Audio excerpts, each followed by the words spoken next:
پیارے بچوں، اس وقت ہمارے سامنے ہے pre board examination 2023-24 Urdu B 10th class. Maximum marks 80 اور ٹائم 3 آورس۔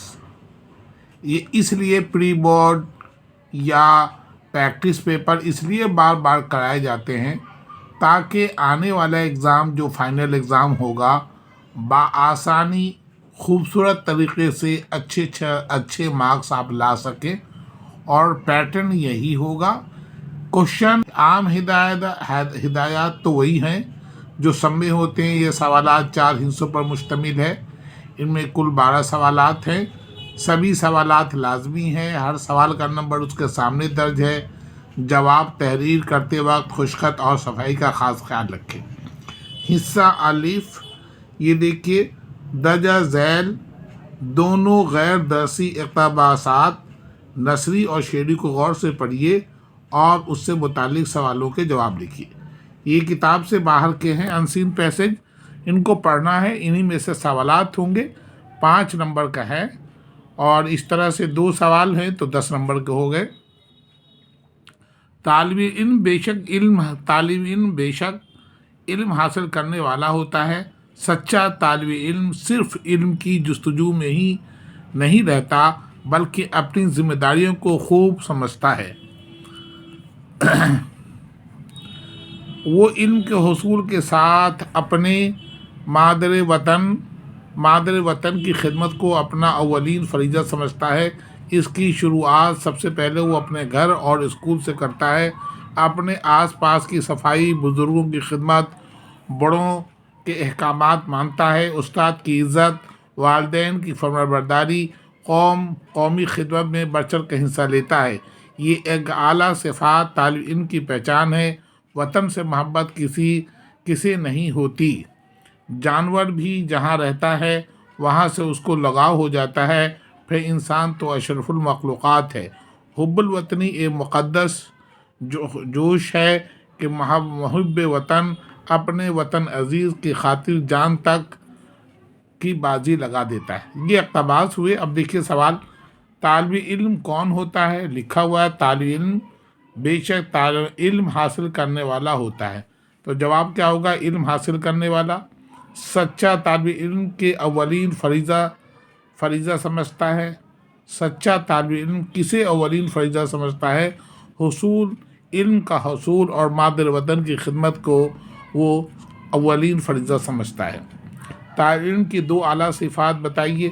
یہاں لکھے ہوئے کہ ایک اچھے طالب علم کی اعلیٰ صفات یہ ہے کہ آس پاس کے صفائی، بزرگ کی خدمت، بڑوں کے احکامات مانتا ہے، استاد کی عزت، والدین کی فرمانبرداری۔ اس میں سے کوئی بھی 2 لکھ دیں گے آپ۔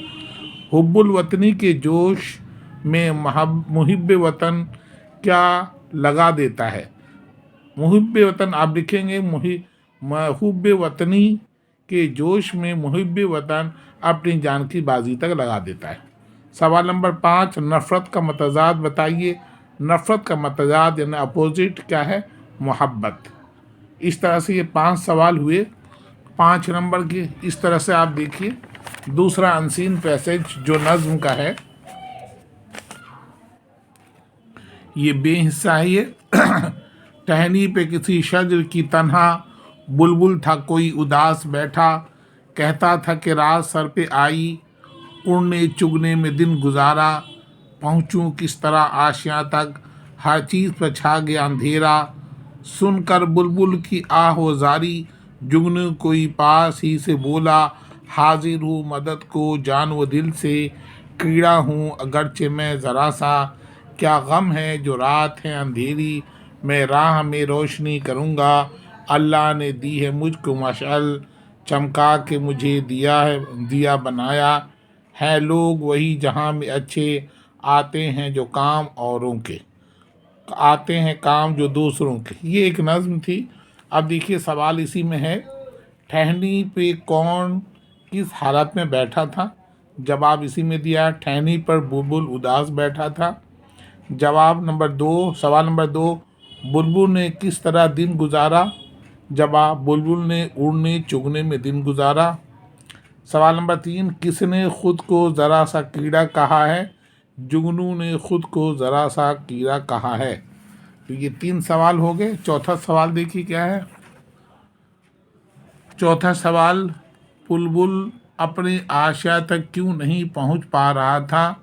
इस बुलबुल अपने आशा तक अंधेरी रात होने की वजह से नहीं पहुंच पा रहा था। ये जवाब लिखेंगे, अंधेरी रात की वजह से। सवाल नंबर 5, जुगनू ने बुलबुल से अंधेरी रात का गम न करने को क्यों कहा। जवाब, जुगनू ने बुलबुल से अंधेरी रात का गम न करने को इसलिए कहा क्योंकि जुगनू राह में रोशनी करेगा, इसलिए जुगनू ने बुलबुल से गम न करने को कहा। अब आया सवाल नंबर 2, तदज़ैल दरसी इक़्तिबासात नसरी व शेरी को गौर से पढ़िए और उससे मुताल्लिक़ सवालों का जवाब दीजिए। ये आपके किताब के अनसीन पैसेज हैं जान पहचान का। देखिए, ये तो हिंदुस्तान का हाल, बाहर ईरान, चीन, तुर्कस्तान वगैरह में एक और कौम जिसे आम तौर से तारीख़ में आर्या कहा जाता है, तरक्की कर रही थी। ये लोग बहादुर थे, अच्छी शक्ल रखते थे, घोड़े से काम लेना, खेती करना जानते थे। कोई 3,500 बरस हुए ये लोग हिंदुस्तान में आए और उन्होंने यहाँ के पुराने बसने वालों को हराकर उत्तरी भारत में अपना राज कायम किया। इन लोगों ने बहुत सी नज़में, भजन, गीत लिखे। ये लोग जो ज़ुबान बोलते थे इसी आर्याई ज़ुबान कहते हैं। संस्कृत इसी की एक शाख है। यूनानी जर्मन पुराने ज़माने की फ़ारसी और यूरोप की कई ज़ुबानें इसी ख़ानदान से ताल्लुक़ रखती हैं। हिंदुस्तानी आर्यों की ज़ुबान संस्कृत थी। तमाम लोग संस्कृत नहीं बोल सकते थे। यहाँ पुराने बसने वाले या तो अपनी बोलियाँ बोलते थे या मिली जुली ज़ुबानें। ये लोग जो ज़ुबान बोलते थे उसको प्राकृत कहते हैं।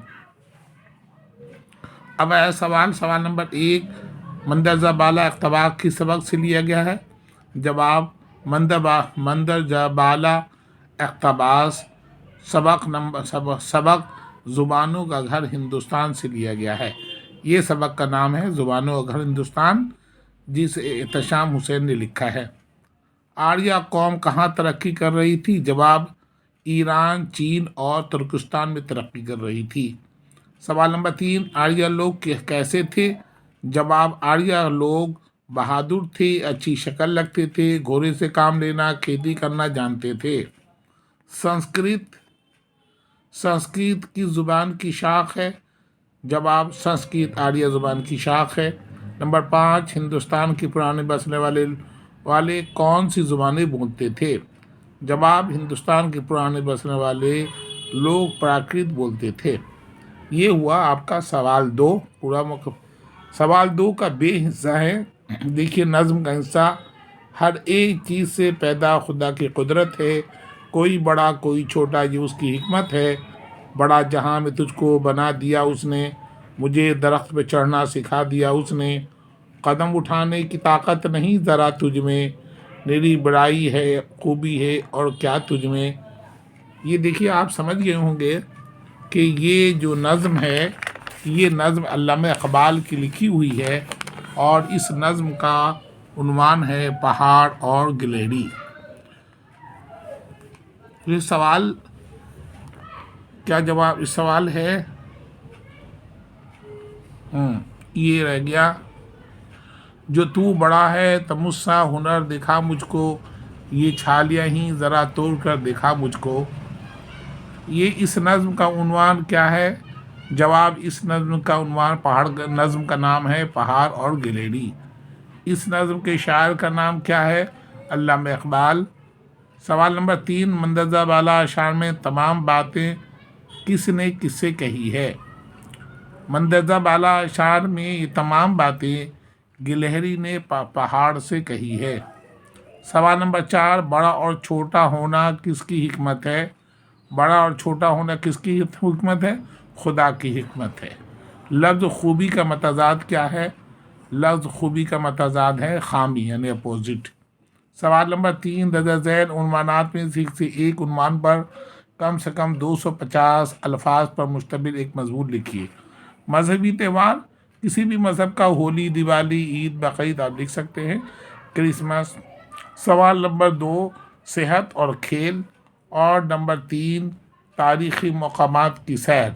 तारीख़ी मकाम यानी हिस्टोरिकल प्लेस, जिसे आप ताजमहल भी कह सकते हैं, लाल किला भी कह सकते हैं, पुराना किला है। आपको जामा मस्जिद, कोई भी तारीख़ी मकामात पर आप सैर करने घूमने के लिए गए, उनकी पूरी रुदात आपको लिखनी है।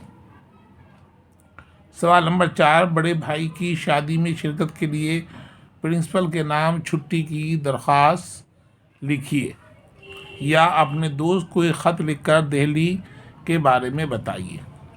सवाल नंबर 5 सबक रज़िया सुल्तान का ख़ुलासा अपनी ज़ुबान में लिखिए, या रतन सिंह के बारे में एक मुख्तसर तारुफ लिखिए।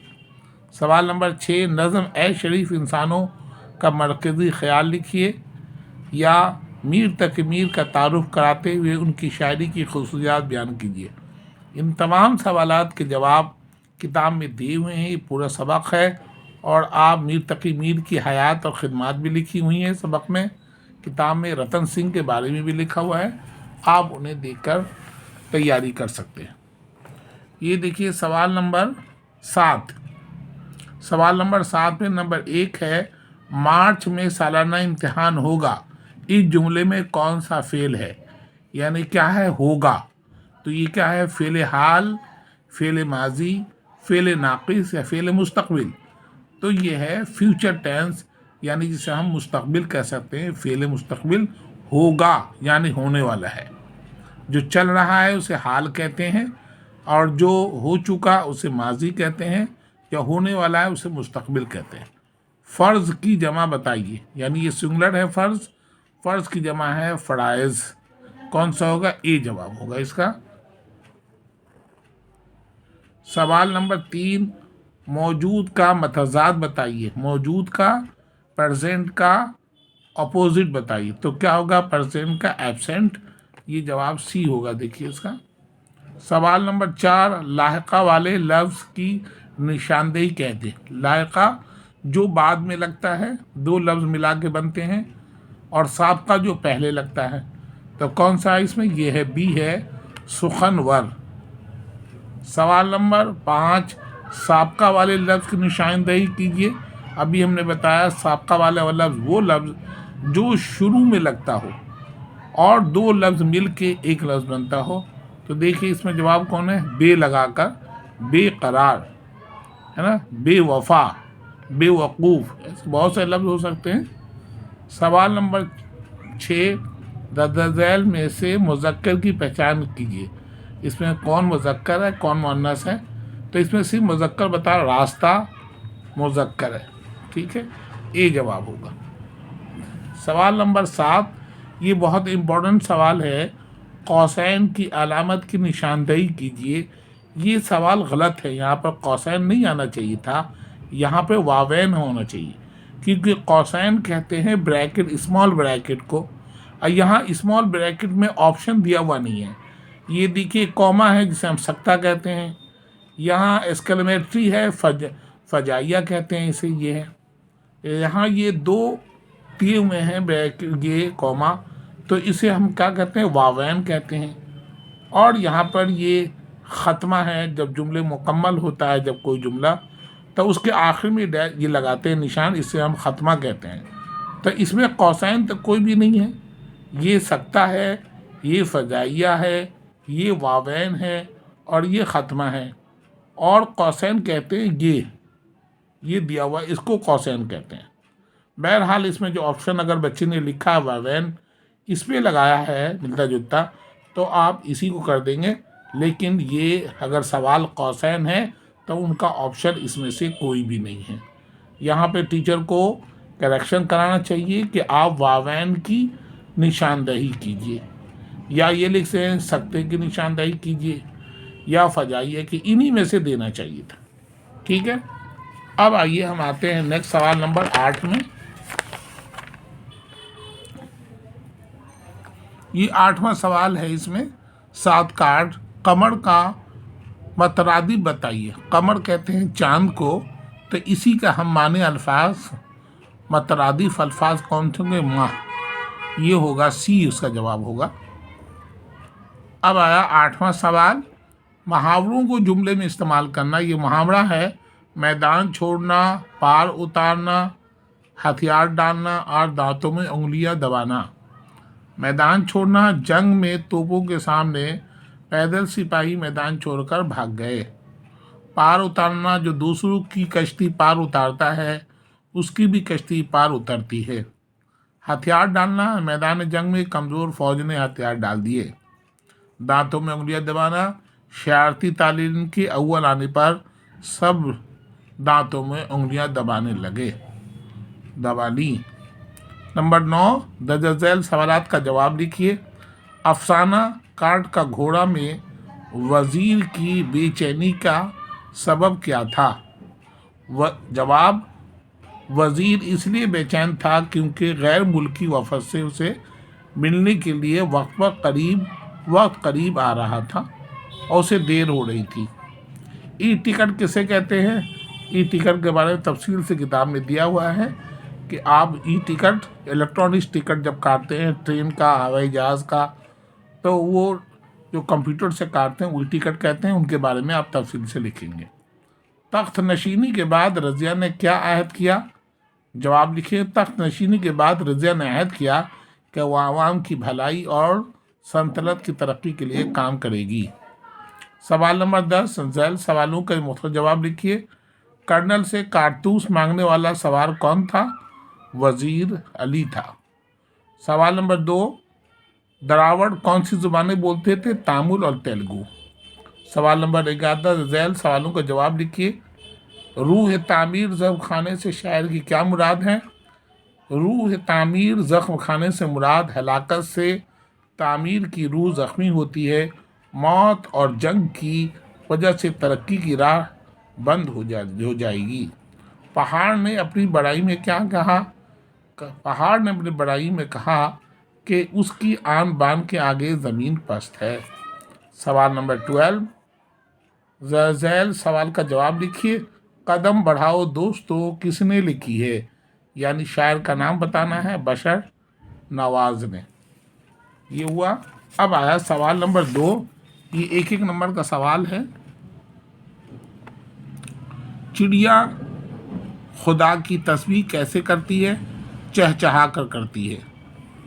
خون اپنا ہو یا پرایا، نسل آدم کا خون ہے آخر، جنگ مشرق میں ہو کہ مغرب میں، امن عالم کا خون ہے آخر۔ یہ اشعار ہیں۔ اس بند کے دونوں مصرے میں ردیف کیا ہے؟